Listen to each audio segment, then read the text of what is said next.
lots of people, Chinese people, they say, 朝闻道.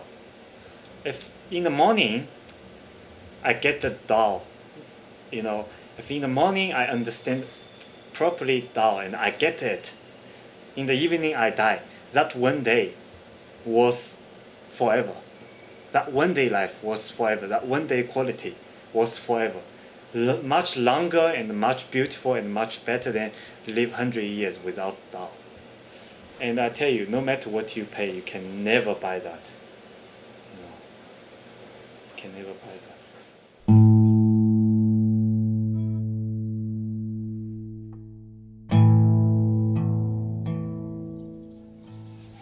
I thought of something else we should do here. Since we went back and figured out how it all started, we should go forward in time and figure out where it's going to go. I mean, if it started on Wukdang Mountain and became all of that Tao stuff, and then came here and became that thing that really creates longevity and strength and prosperity within a family, a single family for 400 or more years. But the purpose of it all was to create one peaceful world. So it's to unify not just the martial side of it, but all the aspects of Taoism back in it and spread those as a little seed. It's got the seed. Taiji Ch has the seed of all those Taoist things in it. And that's what we've been trying to document in the movie. But I don't know, it's like, those are soybeans over there. There they are, and they're healthy and rich, and they're all growing around, and the pigs are grunting, and the chickens are crowing, and it's all part of the same thing. It's part of the Tai Chi. Part of that balance. As soon as I understand it, it's gone, and I feel like I don't understand it again. This very, very graveyard is an embodiment of the Tai Chi principle. Yeah, it is.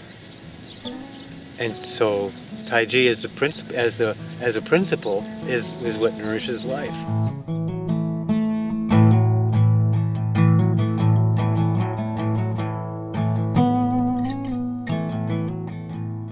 If the source of Taiji Chuan is none other than a Taoist approach to martial arts, then what about the Taiji term itself, whose philosophical underpinnings go back more than 3,000 years?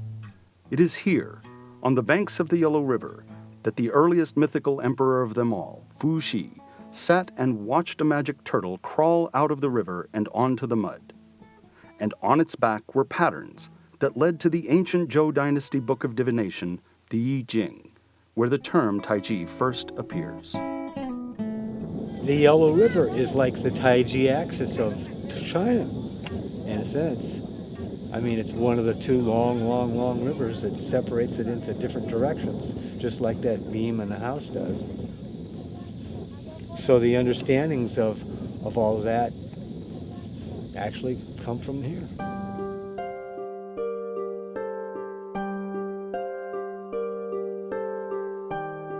Like the idea of the flow, we talked about it first, that's, if you think of a river flows, water flows, and where does the water flow? Well, it flows into the sea.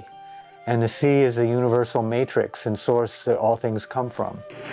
Now you put water into a cup, it becomes the cup. You put water into a bottle, it becomes the bottle. You put it in a teapot, it becomes the teapot.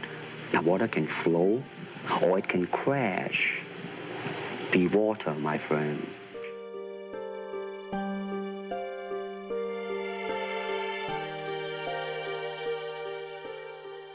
If you do that same Tai Chi form, every day, that if you keep doing it long enough, then that ritualistic way of looking at what the principles are that you're dealing with reaches a point where you transcend the mundane aspects of the ritual itself,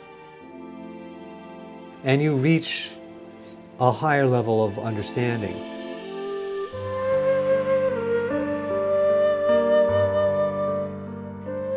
So the sacrifice part of it has to do with you bring your mind and your body together. And it's the sacrifice of not being able to do anything else that reduces you to that utter simplistic element.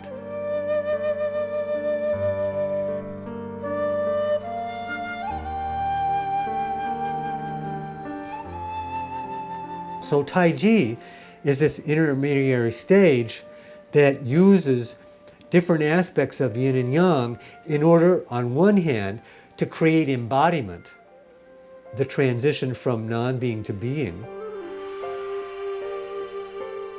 And it goes the other way back to source. It takes you from all the yin-yang elements that you have and back into source again, where the body part of you as a physical being, becomes the embodiment of spirit. You embodying heaven. You're embodying the higher principles. You are becoming a saint. You have a realized consciousness.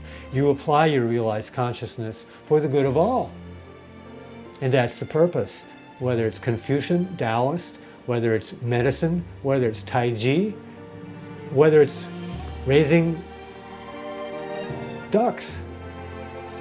They're all just different ways or paths, spokes on the wheel to enlightenment. Now, if this is just a philosophy, we'll forget. The more we practice, the more we build it into the fabric of our lives. What we end up sacrificing at this point is the petty person in ourselves. We end up sacrificing what we're not in order to be who we are.